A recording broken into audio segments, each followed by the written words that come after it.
ఇస్తున్నారు యూత్ కి ఇలా చేయాలని మీరు చెప్తున్నారా? ఇప్పుడు నేను ఎవ్వరికి ఏమి ఇవ్వను, ఎవ్వరికి ఏమి చెప్పను, ఎందుకంటే నేను కూడా ఎవరిని వినను. అంటే మీరు ఆల్రెడీ చేసి అది ఇందాక నేను ఎక్స్ప్లెయిన్ చేశాను.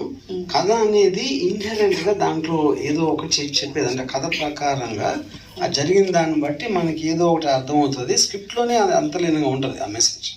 సో నా ఉద్దేశం దీంట్లో సోషల్ మీడియాలో చాలా ఫాస్ట్గా రిలేషన్షిప్స్ చేసి ఈజీగా మన యాక్చువల్ రియాలిటీని కన్సిల్ చేయొచ్చు అవతల వాళ్ళకి తెలియకుండా. అప్పుడు ఒక్కొక్కసారి అది లైట్గా తీసుకున్నప్పుడు అనుకోకుండా ఒక హద్దు మీరి అది చాలా భయంకరంగా తయారవడానికి ఛాన్స్ ఉన్నది. అది పాయింట్. హలో సార్, హీరో అంత స్మార్ట్ గా ఉన్నాడు, మీరు ఎందుకు అంత సైకో లాగా చూపించారు? బియర్డ్ లేకుండా అమ్మాయిలు బియర్డ్ ఇష్టపడతారు కదా, సెకండ్ హాఫ్ లో బియర్డ్ ఉంటుందా? పోనీ సెకండ్ హాఫ్ లో బియర్డ్ ఉంటుందా? అదే కదా పాయింట్. ట్రాన్సిషన్.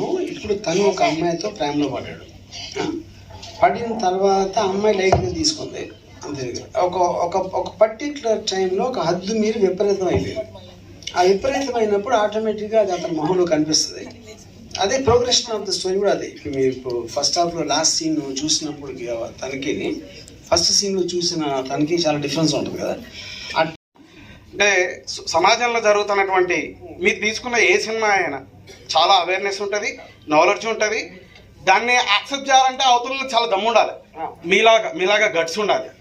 దీన్ని ఒక కోణంలో చూసుకున్నప్పుడు మిమ్మల్ని వ్యతిరేకించడంలో ఒక పిచ్చోడు, ఒక మృగం, XY చేయడానికి మిమ్మల్ని కాల్ చేస్తూ ఉంటారు. ఇంకొక కోణంలో చాలా రియలిస్టిక్గా ఉంటాడు, చాలా నాలెడ్జుడు, చాలా గ్రేట్ పర్సన్ అని చెప్పేసి చెప్పుకొస్తూ ఉంటారు. ఈ సినిమాలు చూసిన తర్వాత కూడా ఇప్పుడు ఇన్స్టాలో ఈ క్రైమ్ జరుగుతూ ఉంది, వీటి మీద చాలా పోలీస్ డిపార్ట్మెంట్ అవేర్నెస్ కూడా కల్పించడం జరుగుతుంది. బోత్ కన్ఫ్యూజన్స్ ఉంటాయి, మిమ్మల్ని అభిమానించటోళ్ళకి, మిమ్మల్ని వ్యతిరేకించటోళ్ళకి. సమాజం పట్ల ఇంత పిచ్చేందుకు ఆర్జీవి అంటే సమాజం సోషల్ కన్సర్న్ లేదు నాకు అని చెప్పేసినట్టు మీరు తీసుకున్నటువంటి ప్రతి సినిమాలో అవేర్నెస్ సోషల్ కన్సర్న్ తోనే, అంటే మీ నాలెడ్జ్ ని క్యాచ్ చేసే వాళ్ళు మాత్రమే దాన్ని యాక్సెప్ట్ చేయగలుగుతారు. ఇప్పుడు ద ఫిల్మ్ అంటేనే primarily it's about story telling. Story అనేది ఒక పర్టికులర్ కాంటెక్స్ట్, ఒక సబ్జెక్ట్ ఉంటుంది. దాని మీద ప్రతి కథలోనే ఒక అంతర్లీనంగా ఒక మెసేజ్ ఉంటుంది. మెసేజ్ అంటే ఇట్ ఈస్ నథింగ్ బట్ దాని గురించి నేను ఏమైతే ఫీల్ అవుతున్నానో అది చెప్పటం. అది కొన్నిసార్లు ఒక ఎంటర్టైన్మెంట్ కోసం చెప్పచ్చు, లేకపోతే ఒక నేను వాండర్ అయినది బయటికి వచ్చేలా చెప్పాలి అని చెప్పచ్చు.